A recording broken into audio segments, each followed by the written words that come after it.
Welcome to Meet the Press Now. I'm Gabe Gutierrez in Washington, where President Trump is now urging House Republicans to vote yes on a bill that would force his own Justice Department to release all of the Epstein files. And moments ago, telling reporters he would sign the bill into law if it got to his desk.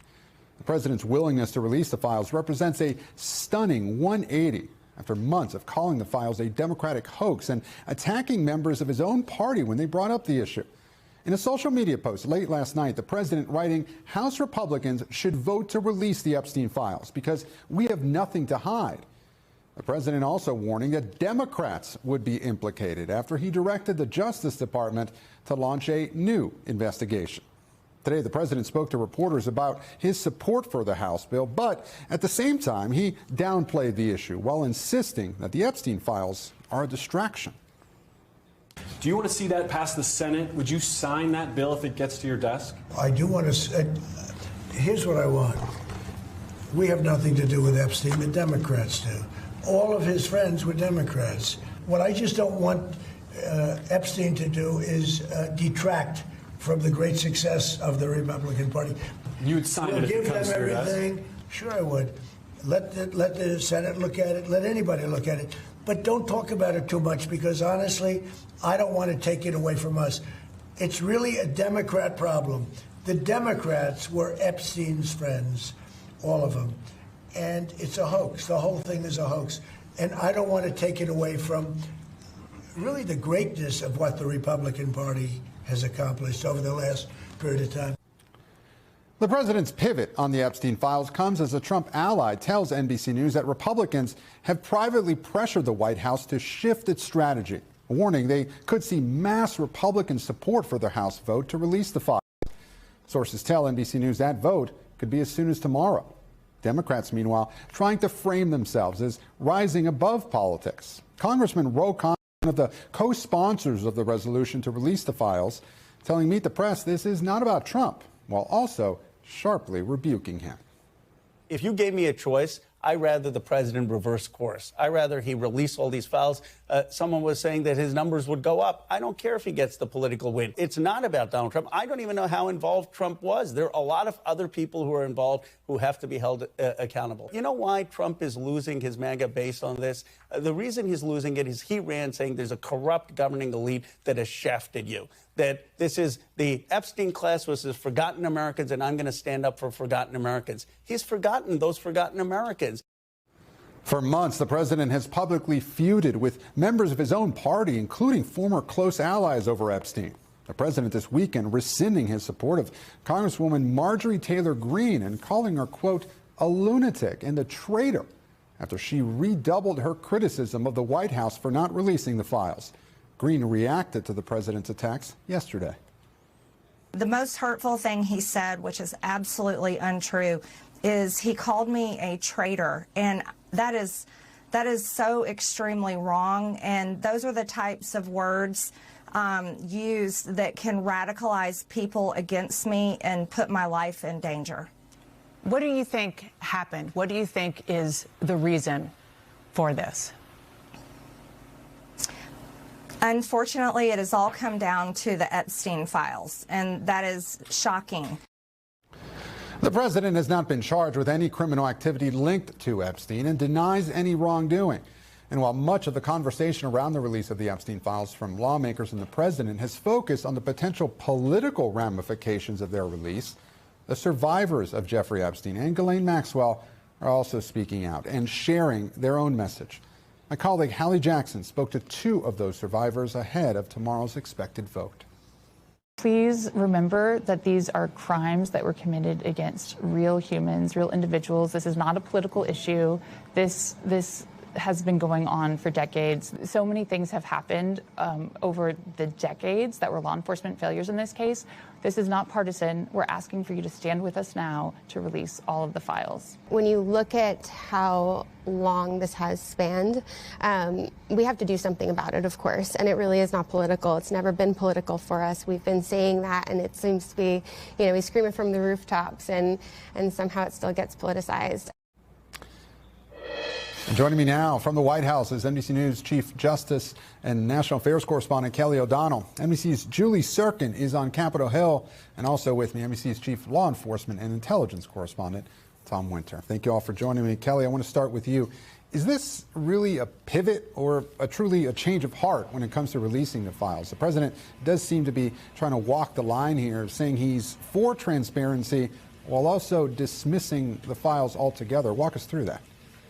Well, certainly this is a response, it would appear on its face, to political pressure. The president has a sense of what the political mood is and certainly understands what's happening in the Republican Party. And we've seen many more Republicans moving toward supporting the release of the files and wanting to get past this by answering the public's demand for this information.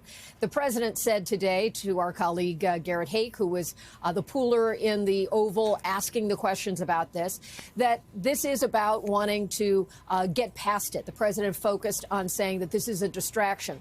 Well, it's been a distraction in part because it has been prolonged. And the president initially, when he was campaigning, said he was for the release. Then his administration backed away from that, put a lot of roadblocks in, tried to stop others from pushing toward the release. And now he's read the room and decided that it is important to just get past this.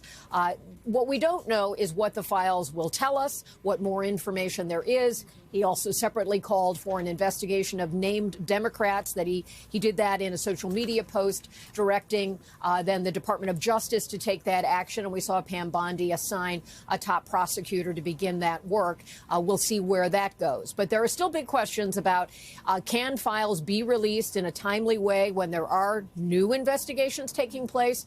A lot of those things will have to be sorted out. But politically, the president is trying to kind of reclaim the main ground that other Republicans have been holding. Yeah, Kelly, look, has the White House given any indication of how they plan to proceed with this, given that the president late last week had that social media post, as you mentioned, ordering that new investigation when just a few months prior, the Attorney General had released this memo from the DOJ and the FBI saying that there was nothing to see here, essentially that there were no other charges coming in this Jeffrey Epstein investigation. How is the administration squaring that?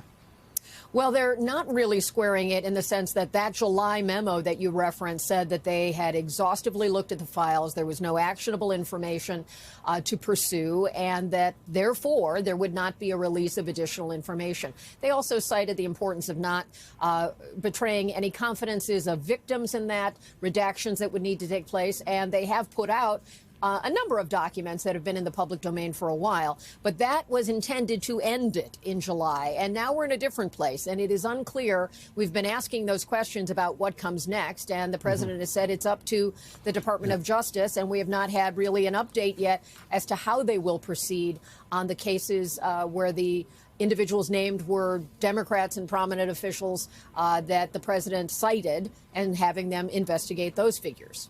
And Kelly, I want you to stay with us. I'm going to turn now, though, to Julie Sirkin up on Capitol Hill. Julie, looking at tomorrow, how are we expecting this to play out? Are there some Republicans who need this approval from Trump, or was the critical mass already there? I think the critical mass was already there, Gabe. Months ago, I was talking to a House leadership source on the Republican side who essentially said that if the discharge petition hits 218 signatures and this gets to the floor, we're going to see far greater number than just the 4 Republicans who signed on to it actually vote to compel the DOJ to release these files. And reporters talked to Speaker Johnson earlier today, pressing him on President Trump's evolution on this issue. He completely defended him. Take a listen. I had the same concern, that we wanted to ensure that victims of these heinous crimes are completely protected from disclosure, those who don't want their names to be out there. And I'm not sure the discharge does that, and that's part of the problem. Now, those behind the bill have told me there are adequate protections for redacting the victim names already in this discharge petition, similar to the effort that we've seen undertaken by the House Republicans leading the House Oversight Committee investigation, a completely separate but parallel effort. I also asked Speaker Johnson earlier today if he plans to vote for the release of these files, a vote that we could see happen tomorrow, by the way, on the House floor. He did not reply to me. He just gave a simple smirk back. But that will be an interesting thing to watch. Of course, the Speaker doesn't always have to vote on things, but certainly if he decides to sit this one out, I think that will be notable. A smirk indeed. You know, Julie, I know this just happened a short time ago. I'm not sure if you have been able to get any reaction to what our colleague Garrett Haake asked the president. But the president indicating that, yes, he would sign this if it got to his desk, and seeming to suggest, or at least think, that it has a good chance of passing the Senate. Just a few days ago, that really seemed like an uphill battle. What's been the reaction to that, if any, of what the president just said? And then also, have you noticed over the last several days a growing indication that this could pass the Senate as well as the House? Well, even before the president's comments this weekend, if there was a big vote on the House floor for this bill, as we expect there to be, it would put a lot of pressure on the Senate, and it would frankly make John Thune, who's the Republican leader in the Senate's job, a little bit hard if he decided not to put it on the floor. But in the Senate, you need 60 votes, so you need 13 Republicans at least to join Democrats in passing this resolution if and when it does pass the House as soon as tomorrow. And when it comes to the president's comments to Garrett, unfortunately, the Senate is not in today, so we have not been able to ask them. The House is just getting back in today, but I do think it gives some political cover. I think when you talk about the Epstein issue, it's so unique, unlike all others, where they are, the Republicans I'm referring to, are looking for permission, let's say, to the other side of Pennsylvania Avenue, to the White House.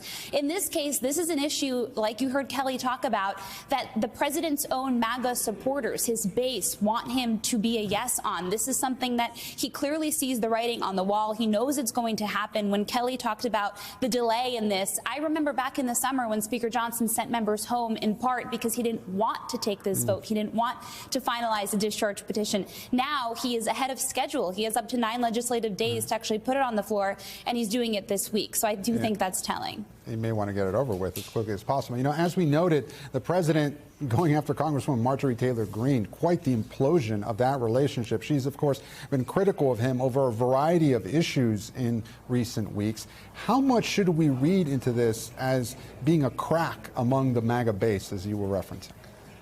Yeah, I think we've seen that for months now. I remember I was on the campaign trail with the president in the final days before the election. This came up all the time during rallies. I think that juxtaposition of this administration, this Department of Justice wanting to be truthful and transparent is something that his supporters will not forget. And it is why Marjorie Taylor Greene has signed on so long ago and has been pushing for this. She says, as you played in that clip over her interview over the weekend, she says this is all because of Epstein, but this is not the only crack that has emerged between her and the president. She has also opposed him on some of his foreign views, the actions that he's taken in the Middle East as it pertains to Israel. She's been very critical of that, the Affordable Care Act, what his party was doing or not doing as it pertains to the shutdown. So this in many ways has been a long time coming, but stunning it has evolved in such a public way over this issue.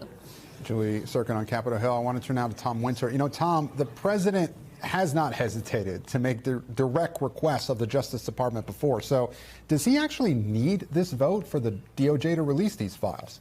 No, he doesn't in some respects need this vote in order to make them release the files, nor does the Justice Department, for their matter, need this vote either. They could certainly release some information, as Kelly was referring to that July memo that talked about the fact that they had gone through all of these files and looked at the various names that were in them, certainly did not want to put any files out that had victims' names in there. Also, if there were any photos that may have been of girls that were under the age of 18, they didn't want to put those photos out either, but they said that they would not be releasing more information on it. So presumably there are more. I can tell you without a doubt there are more files that are out there. It does not necessarily need some sort of executive order for the Justice Department to put some things out.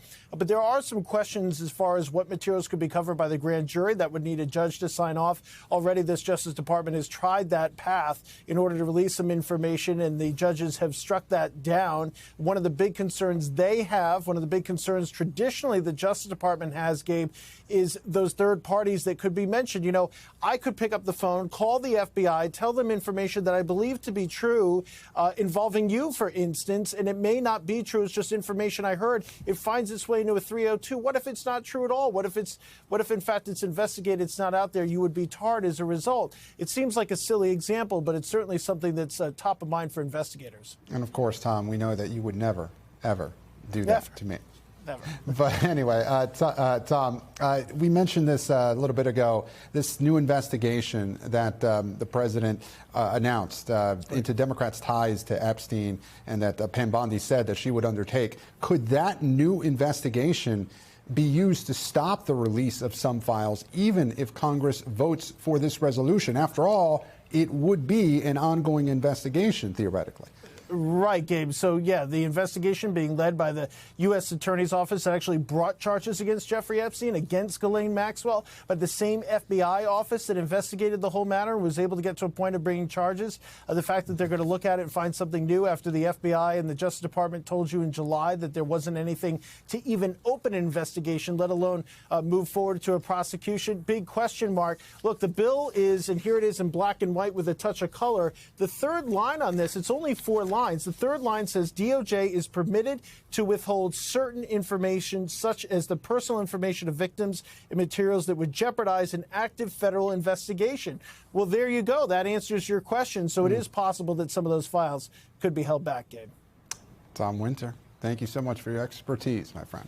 You got it. All right. The White House also under pressure on the economy and the issue of affordability, as costs remain high, especially on grocery items, despite President Trump's insistence that prices are coming down. According to NBC News' latest grocery price tracker, the price of orange juice, as well as beef, bacon, and chicken, are all up at least 5% compared to last year. On Friday, the Trump administration announced it was rolling back tariffs on some food products, including coffee, bananas, and beef. One of the administration's top economic officials insisted tariffs do not lead to higher prices, but says this rollback will lead to lower prices. How soon do we expect the prices on those goods now to go down? Right. Well, the prices for those goods weren't necessarily going up just because of tariffs, and so the prices will go down. Well, the prices will go down, of course, but because the tariffs have been taken off. Right. Well, and because the supply of the goods into the U.S. is going to increase.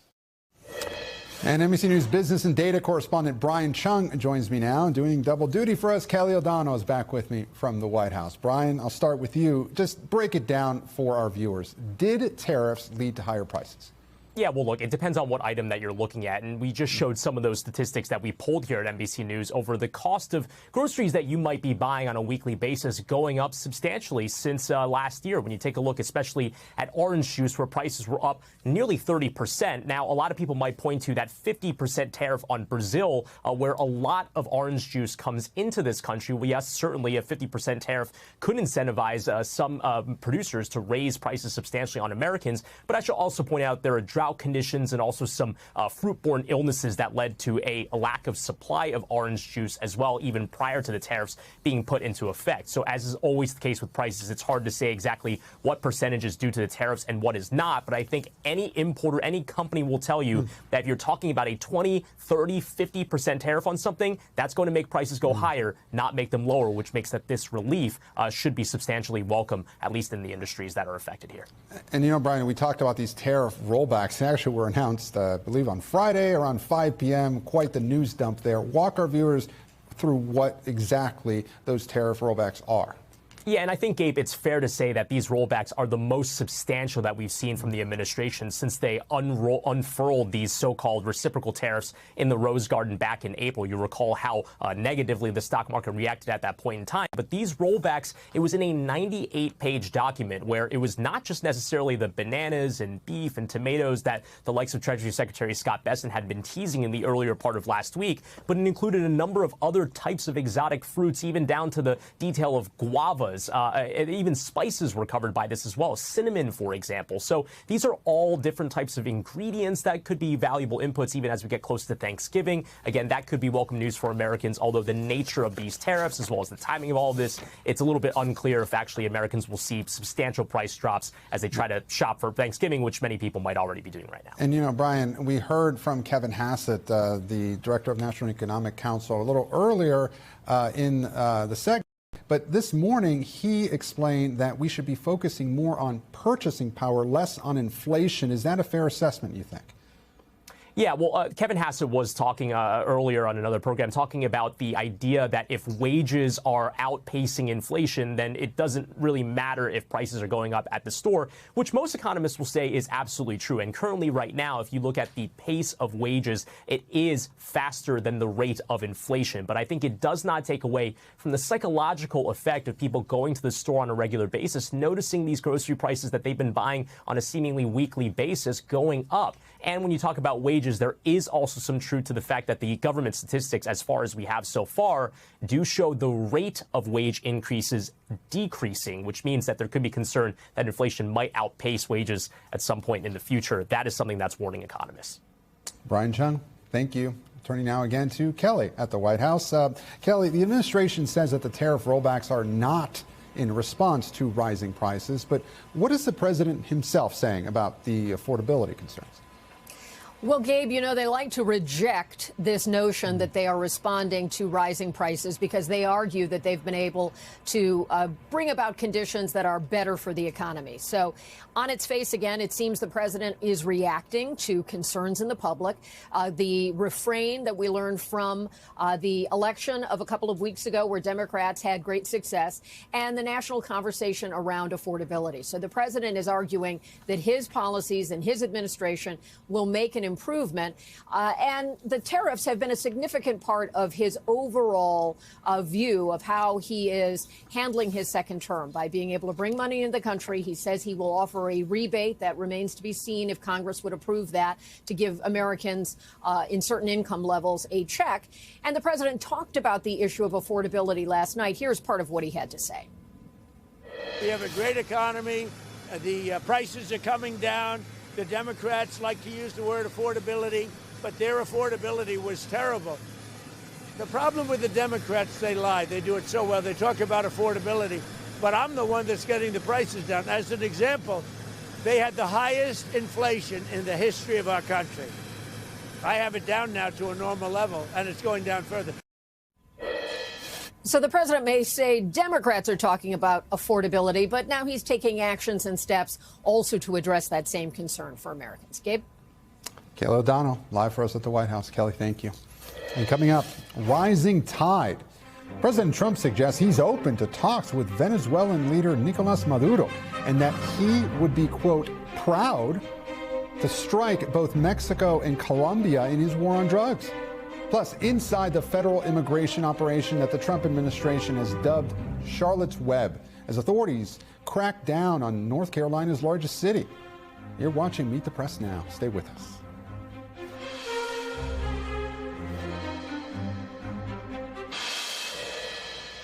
And welcome back. The Trump administration is ramping up its pressure campaign on the Maduro regime in Venezuela. The Defense Department announcing another strike on an alleged drug cartel boat in the region, saying 3 so-called narco-terrorists were killed in the attack. This all comes as the USS Gerald Ford, the Navy's largest aircraft carrier, arrived in the Caribbean yesterday as part of the U.S. military buildup in the area. Meanwhile, at the State Department, Secretary of State Marco Rubio says the U.S. will designate the Cartel de los Soles, a group the administration claims is headed by Maduro, as a foreign terrorist group. Maduro denies having any ties to the drug trade and has accused the U.S. of fabricating a war against him. Last hour, my colleague Garrett Haake pressed the president on what steps the administration could take next. Is there anything you're ready to rule out at this point? Are you ruling out U.S. troops on the ground? No, I don't rule out that. I don't rule out anything. We just have to take care of Venezuela. You suggested Maduro wants to talk. Are you prepared to speak with him directly? Would you commit to doing that before you ordered strikes? Yeah, I probably would talk to him, yeah. Join me now is NBC News senior national security correspondent Courtney Keavy. Courtney, it's so good to have you here. What do you make of the latest developments, and what are you hearing? Is military action imminent? Is this just posturing? What do you know?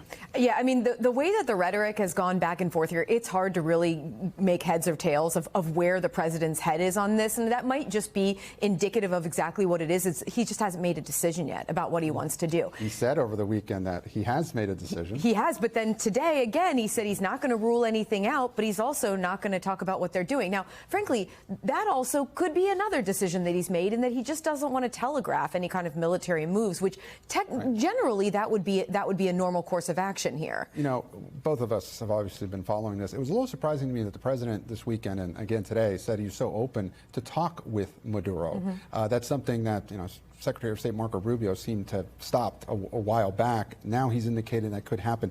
Is there a diplomatic off-ramp here, or what do you think could come of that? It's possible that that's one thing. And so keep in mind, if in fact the U.S. were to really take some sort of military action in Venezuela, that could lead to a much bigger issue, even just limited strikes here. It's possible President Trump sees that, and that's why he's suddenly talking about the potential for diplomacy. I think it's very telling when Garrett asked him point blank, would you specifically talk to President Maduro before you take strikes? And he said, I probably would. That's different than what we had been hearing here. But I think that one key, we have to rely on the facts that we know so far.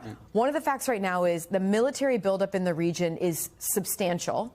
And if, in fact, the U.S. military were ordered to take some limited strikes inside Venezuela, they have everything in place right now to carry that out right away, if so ordered. And, there's a lot of questions about this diplomatic off-ramp. Is there one? It could be, earlier, months ago, some of our reporting suggested, according to two sources that I spoke with, that the administration might be looking to oust Maduro by increasing this pressure campaign and perhaps causing him to flee the country. Of course, we don't know if that is in the cards here, but it's definitely something to watch. The president also today was asked about the possibility of striking inside Mexico. He mentioned Colombia at some point. I know that there's been a campaign to stop drugs and cocaine coming out of there. But I know you've been reporting on this for quite a while. Where do things stand with regards to potential military strikes inside Mexico? So that's another one that we have not gotten any indication that anything has been ordered, but the U.S. military has been involved in the very early stages of planning and training for not necessarily a massive invasion into Mexico, but using drones to specifically target cartels, including targeting cartel leadership, cartel locations. And what's really critical here is this could be some of the U.S. military's most elite special operators even being inside Mexico as part of this mission. Again, nothing has been ordered. This is one of the big challenges with covering President Trump when you cover the military, and that is he's more willing to talk about possibilities publicly than we're ever used to. But in some ways, that makes it almost more difficult to cover because the sorts of things that would normally be discussed behind the scenes, he talks about them openly. He confirmed CIA operations, just a couple weeks ago. Shockingly, inside of Venezuela. It's the kind of thing that we normally wouldn't learn about for decades that had occurred. Courtney Kube, our Chief National Security Correspondent. Courtney, thank you so much. Thanks. And turning now to an escalation here at home. Federal agents have now been deployed to Charlotte, North Carolina as part of the Trump administration's immigration crackdown. The Department of Homeland Security says Border Patrol arrested more than 130 people over the weekend. Charlotte is now the latest Democratic-led city where the administration has surged federal agents following similar operations in Los Angeles and Chicago. In a video statement last night, Democratic Governor Josh Stein criticized the operation. Everyone wants to be safe in their communities, but the actions of too many federal agents are doing the exact opposite in Charlotte. We've seen masked, heavily armed agents in paramilitary garb driving unmarked cars, targeting American citizens based on their skin color, racially profiling and picking up random people in parking lots and off of our sidewalks. This is not making us safer. It's stoking fear and dividing our community. NBC's Ryan Chandler is in Charlotte with more. Well, the question on the minds of many here in North Carolina, from the state capitol to City Hall to here in one of Charlotte's immigrant communities, is why Charlotte, why now? As Border Patrol continues their surge in a mission called Operation Charlotte's Web, DHS says they've arrested more than 130 people here in Charlotte, including some with lengthy, at times violent criminal records, including gang affiliation, including violent offenses such as assault, DUIs, although we don't know of those 130 how many have criminal records and how many don't. You hear the honks in one of Charlotte's immigrant communities here, people still protesting for the third day now on the streets. Many people here are uncomfortable with Border Patrol's federal presence, telling them to leave. City leadership says they've received no collaboration from their federal partners, and they're wondering exactly what kind of impact their operations are making in this community. here on this corner, which is a staple of the immigrant community here. We've seen people carrying their passports, citizens worried that they may get swept up in this. DHS argues this is all about public safety, but they're facing serious pushback from city and state leaders who do not know how long Border Patrol will be here in Charlotte. Ryan Chandler reporting for us in Charlotte, North Carolina. And joining me now here on set is NBC News senior Homeland Security correspondent Julia Ainsley. And Julia, what more do we know about this Border Patrol mission in Charlotte? If you want to take a look at what they've done in cities like LA, Chicago, DC, that'll give you a pretty good idea. The only difference here is it might be more concentrated over a shorter period of time. But we're seeing time and time again, Border Patrol, not ICE. This is totally separate from ICE. I get the sense the two aren't even coordinating on this. But they're going into communities, mainly in East Charlotte, where the city has a larger immigrant community, oftentimes to Home Depot parking lots, to church parking lots, places where it's even private property, and they're coming in without a warrant. In some of the city's more affluent neighborhoods, they're going and targeting landscapers. And there have been some homeowners who have pushed back saying, you can't come on my property. You know, Julia, you've been out in front of this. You know, your reporting several weeks ago seemed to suggest that Border Patrol was taking a more aggressive tact when it came to immigration enforcement. And, you know, some of our viewers may hear, oh, Border Patrol and ICE and think they're interchangeably. In this particular case, though, it's significant that one agency is taking, you know, is kind of out in front of this when compared to the other, right? Is there a friction between the two agencies? Absolutely. You hit the nail on their head. There is some friction here. In fact, I'm told that Border Patrol had to come up with their own list of targets because they couldn't come in and take the list of targets that ICE was already working on in Charlotte. It's almost like they're just two totally separate agencies. And Border Patrol is more aggressive here. Of course. And of course, they're both under DHS, under the leadership of Christy Noem. But Border Patrol, when we see the violent videos of people being pulled out of cars, of windows being smashed, often of agents who are masked coming onto private property without a warrant. Most of the time, Gabe, and that's not that ICE is without some of those incidents, but most of the time, that's Border Patrol. And that's being led by Greg Bovino. He's going to be the name that's going to be emerging from all of these situations because he's now the commander at large. He was plucked from a relatively quiet sector of the border. He is now reporting directly to Christy Noem. He talks often with Corey Lewandowski and Stephen Miller. And the main thing you need to know is that these are the tactics the White House likes. They want more Border Patrol, less ICE, and that's why they started replacing ICE leaders with Border Patrol leaders weeks ago. So far, do we have numbers yet, you know, large scale on how quote unquote effective Border Patrol has been as compared to ICE, at least in the eyes of the White House? Well, oftentimes it's just very concentrated. So still the majority of the arrests are done by ICE, but the ones that get more attention, more visuals, that's Border Patrol. So, I mean, just in 3 hours, they arrested 81 people in Charlotte. That's far off the charts of what ICE would have done. Considerably. But ICE has been in that community for a long time, and they sometimes could average 300 a day across the nation or 1,000 a day across the nation. It really ebbs and flows. And very quickly, Julia, DHS says, as we mentioned, more than 130 people arrested in Charlotte. What happens to them? Are those all deportations? No. Oftentimes, they might be arresting someone who's not amenable to deportation. They could have a pending asylum claim. In one case, they arrested a man even after he said he was a U.S. citizen. He was released 10 minutes later. So just because we see an arrest, we shouldn't assume that that's a deportation. And in the case of Chicago, our affiliate there did an investigation and finding out that they said 2% of those arrested there were serious criminals. And so just because someone's arrested doesn't mean they're a serious criminal or that they are necessarily going to be deported. Julia Ainsley, our senior Homeland Security correspondent. Thanks, always good to talk to you, Julia. Thank you. And up next, a federal judge blasts the Justice Department for engaging in a, quote, disturbing pattern of profound investigative missteps in the case against former FBI Director James Comey. We have the takeaways from that fiery ruling. Stay with us. You're watching Meet the Press Now.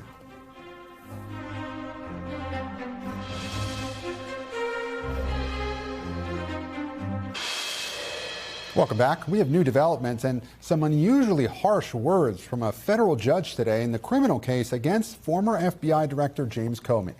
In a rare move, a federal judge in Virginia ordered the government to turn over grand jury material to Comey's defense attorney. The judge blasting the government's handling of the case, writing, quote, the record points to a disturbing pattern of profound investigative missteps that led an FBI agent and a prosecutor to potentially undermine the integrity of the grand jury proceeding.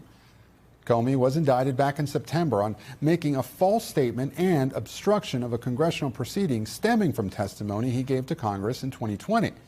He's pleaded not guilty to those charges. And joining me now is NBC News legal affairs reporter Gary Grumbach. Gary, good to have you here. What more did we hear from the judge today? Yeah, this is not usually how this works, right? Grand jury material is usually known to the prosecutors, the members of the grand jury, and the court reporter, and that's about it. But the judge here in this case saying in part in this ruling, quote, the prospect that government misconduct may have tainted the grand jury proceedings, disclosure of grand jury materials under these unique circumstances is necessary. And the judge is pointing to two different things here. One, he has reviewed what exists of the grand jury proceedings, and he says that he believes there's two statements that Lindsay Halligan, the acting U.S. attorney for the Eastern District of Virginia, made to these grand jurors that could have actually been wrong when it comes to the law. And perhaps she wouldn't be forgiven there because she has no prior prosecutorial experience. She's never done this before. So sure, she may not know exactly what to say and, more importantly, what not to say to a grand jury. And then the second part was that whether or not the government has actually shared all of the information that happened inside the grand jury, because there was a question about some missing minutes from the grand jury testimony that came up last week during the hearing about whether or not the acting U.S. attorney should remain in her position. Right. So specifically, those defense attorneys for Comey, what will they be zeroing in on here? What will they most be looking for? Anything, right? They want anything that shows that Lindsay Halligan didn't do her job correctly, because that is a way that they could try to throw out the case entirely. And is that a possibility here? Could this case be thrown out before he even gets off the ground? There are so many different ways that this case, specifically related to James Comey, could get thrown out. One, because of the appointment of Lindsay Halligan and whether or not that was deemed valid. We're waiting for a judge's decision on that. And two, because of this grand jury proceedings, whether or not what happened here was by the book. If it wasn't by the book, James Comey's team has a very legitimate argument to make that they should throw this indictment out. Gary Grumbach, we know you'll be watching it. Thank you so much. And after the break, President Trump defends Tucker Carlson's interview with a far-right white nationalist as Trump administration officials rush to get a grip on America's deepening affordability problem. The panel's next. Stay with us here on Meet the Press Now.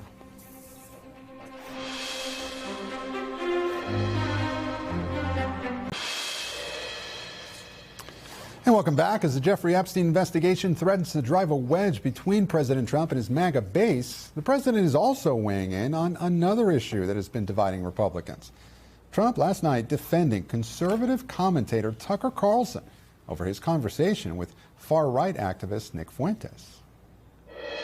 We've had some great interviews with Tucker Carlson, but you can't tell him who to interview. I mean, if he wants to interview Nick Fuentes, I don't know much about him, but if he wants to do it, get the word out. Let him, people have to decide. Ultimately, people have to decide. Carlson's friendly interview of Fuentes, who has voiced admiration for Hitler and Stalin in the past, has drawn condemnation from some top Republicans, including Texas Senator Ted Cruz. I'm joined now by the panel. Jasmine Wright, White House correspondent for Notice. Arshi Siddiqui, Democratic strategist and former senior aide to former House Speaker Nancy Pelosi. And Republican strategist Rick Tyler. Rick, I want to start with you this time.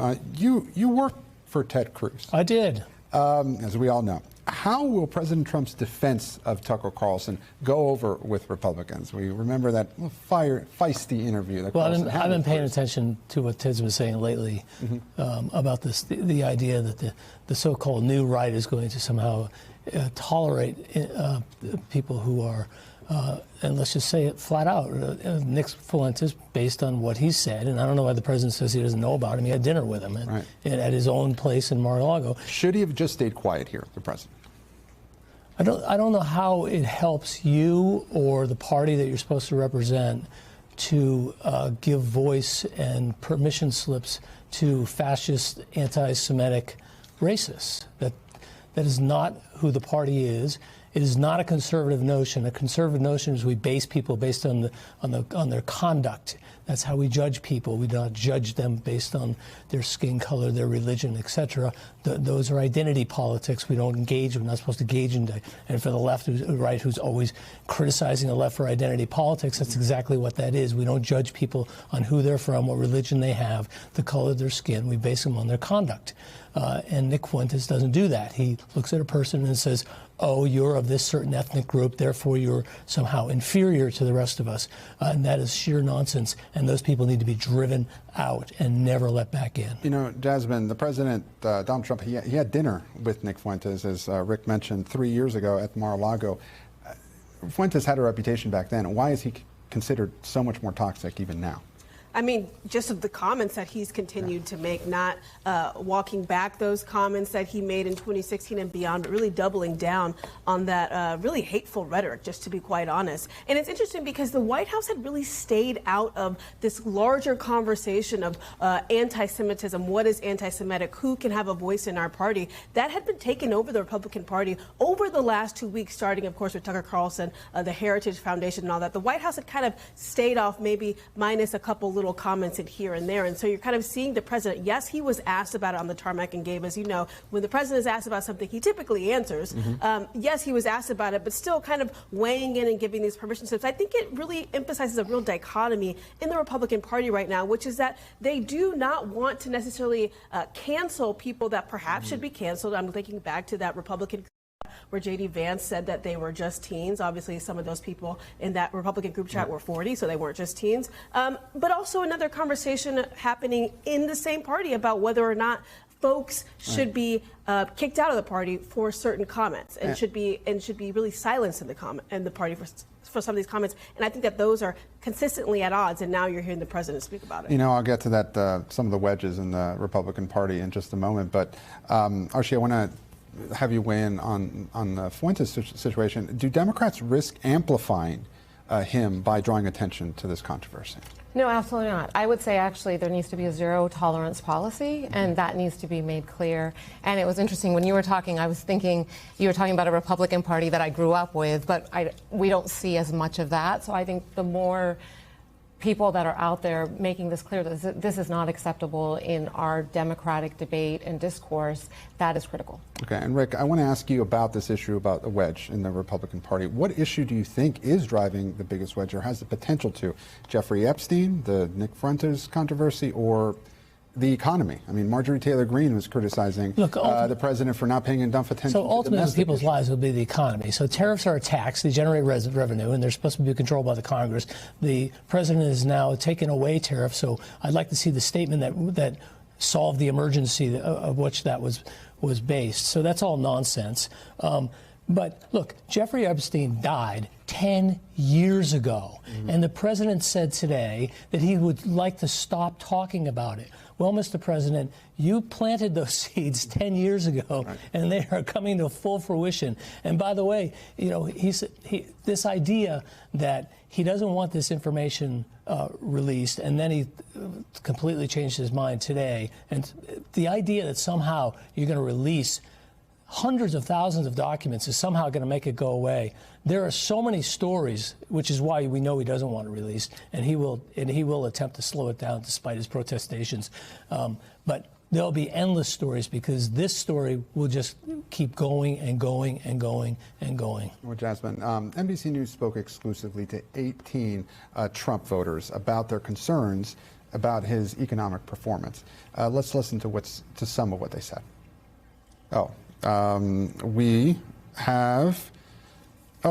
Here we go. That's the worst thing about his presidency so far, is he promised things coming down and prices are not coming down. I make more money than I've ever made in my life. Right now, it has financially been a struggle, said one of these voters. Another one said, it just doesn't seem like there's been a whole lot of focus on, hey, let's get these prices down. It's just been like, hey, prices are high because Biden didn't like this. It's like, well, Biden's not in office anymore. These voters, and you know, we've been speaking with them every time we go out, you know, outside of D.C., is the White House getting this message? Well, I think you're hearing the White House more and more talk about affordability, but at the same time, you're also hearing Donald Trump say that prices are already down and that affordability is a common. So I think you're seeing the White House as an apparatus understand that this is where the American people's focus is right now, that they want lower prices. You're obviously seeing them, to Rick's point, take steps to lower some of these tariffs on goods that you would see in the grocery store. They say it's because their tariffs are no longer needed because they've made additional trade deals. Obviously, those tariffs are aimed at lowering prices in the the grocery stores. So you're seeing them kind of do certain things, obviously these promise of $2,000 rebate checks, to try to kind of assuage the American voter that things are getting better. But of course, I think you always want to hear a more empathetic side from the president. And so there's a question about whether or not his language has to continue to change. But I think fundamentally, this White House is running into the same thing that the Biden White House ran into, which is that you can tell people that prices are lower and that things are happening and that they will get better next year. But until they start to feel it in their pocket, you're going to consistently see these particularly bad poll numbers. And I think that that is where the White House is. But they are fundamentally trying to change via tariffs, via these promised rebates that Trump just said today may come in 2026, and other things that they are trying to do to show the American voter they're listening, particularly after those off-year elections. You know, Archie, we saw in these recent elections that Democrats were successful at focusing on affordability. Now, are they doing enough to hit the economic message as they move forward? Should they be doing more? Well, I think it will be a steady drumbeat. So we've already found this on the Affordable Care Act. I mean, that was a real issue. It was coming out of the Republican reconciliation bill, which gutted Medicaid, created issues on food assistance. Then the Affordable Care Act, that debate is now real, and people understand that these premiums are going up because in many ways the Affordable Care Act is being sabotaged.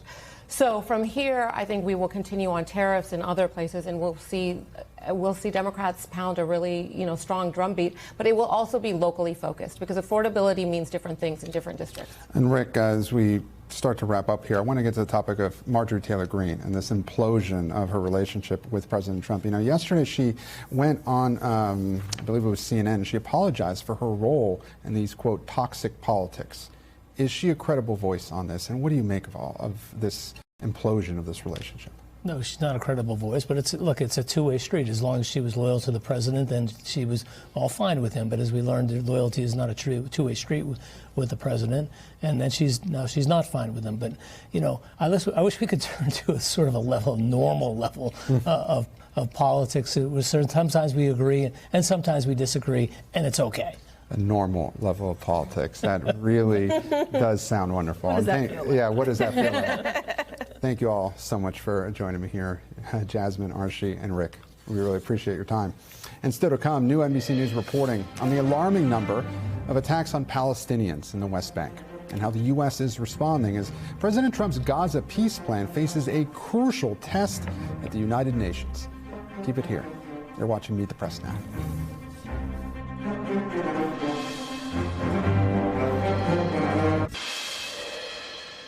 Welcome back. President Trump's Gaza peace plan is facing a crucial vote at the United Nations today. In just a few minutes, the UN Security Council is set to vote on the draft resolution of Trump's proposal. You're looking at live pictures right there. The plan is already facing some pushback, with Israel denouncing the resolution's outline for a future Palestinian state and Russia proposing its own draft of the resolution. Meanwhile, in the West Bank, Israeli settler violence against Palestinians is at a 20-year high, according to the UN. Israeli Prime Minister Benjamin Netanyahu today condemned the recent violence, blaming it on a small group of extremists, and called on law enforcement to prosecute those extremists to the fullest extent of the law. Here's NBC News international correspondent Matt Bradley. Ash, soot, and hateful graffiti. That's all that's left after Jewish Israeli settlers attacked and set fire to this mosque last week in the Palestinian town of Deir Estia in the occupied West Bank. Prayers this weekend were an act of defiance. We want to show Netanyahu and his allies that this mosque was fixed in 24 hours, said this worshiper. Last month, settlers carried out 264 attacks against Palestinians, according to the United Nations, the most since it started keeping records nearly 20 years ago. Even in the town of Tormosaya, known as Little America. President Trump secured a ceasefire in the Gaza Strip, but here in the West Bank, American communities are wondering where U.S. protection is for them. Yasser Al-Kam, a local official who's from California, took us to the site of a recent attack where a settler beat an elderly woman. We are armless. We are subject to being kicked out of our land. We are subject to intimidation, subject to fear. One settler who refused to give us his name followed us, taking video and appearing to call for backup. You're taking video of us. We're taking video of you too, sir. We're the farmers, he said. We're here all day. And the ones who are attacking us are the liars, the Palestinians.